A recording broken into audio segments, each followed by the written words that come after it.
Sensei Suleiman, could this really be true, that there is such a colour as Kabuki blue? When I think of Kabuki, I think of the snow-white face, lips benny red, or the jasmine black wig the actor puts on his head. But blue in Kabuki? Tell me truthfully, is there really such a thing? Yes. Kabuki blue is the bluest and the truest of all the blues. Even Prussian blue could learn a thing or two from Kabuki blue. You see, Kabuki sprung to life in 1603 with a woman named Izumu no Okuni. Her dances were delivered on the dry beds of the Kamu River, so Kabuki, from the beginning, was surrounded by blue. Back then the plays were performed outside, and audiences watched under clear blue skies from morn till night. Then the dancers danced in candlelight. Oh Kabuki, my little blue stone, which I keep in the sleeve of my blue kimono, my beauty, my blossom, my flower, my friend, my sweet, my sapphire, my lucent gem. Blue, blue, electric blue, that's the colour of Kabuki's mood. Floating and flowing, flamboyant and fine, Kabuki sways gently to the rhythm of time. If Kabuki blue's not a colour that you've just made up, how come I don't see it in Kabuki makeup? You mean Kumadori? Well, that's a whole different story. Look at this image, then tell me what you see. I'll give you a moment, and then I'll count to 3. 1, 2, 3. You still haven't answered, but don't worry, it's fine.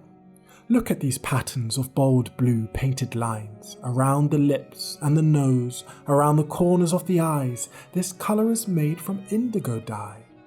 Blue makeup is worn by villains and demons, and sometimes other supernatural beings. Fear and evil are its symbolic features. Usually the characters are mythical creatures. Sensei Suleiman, I think I now understand. If I see a character wearing blue, that means he's bad. No, it's not quite that black and white. For instance, the sea is blue because it mirrors the sky, and because water tends to reflect short wavelengths of light, while converting others into heat. So there are many different role types this actor could be, like a heroic warrior from a feudal family, or a forlorn young poet dandy. Sensei Suleiman, please help me, I'm confused. If what you say is true about Kabuki blue, this colour can symbolise evil, heroic, supernatural and sad. How can one colour mean all these things? I don't understand. Have patience, my dear, and listen closely if you can, for the colour blue is the most elusive on our land. If we bottle the contents of a deep blue sea, we'll find it is largely colourless. And if we travel towards a blue horizon, we'll discover it isn't blue and never was. In this way, Kabuki blue slips through our fingers and retreats just as far as we approach it. That may be why, as the poet Robert Frost once observed, we wish for blue.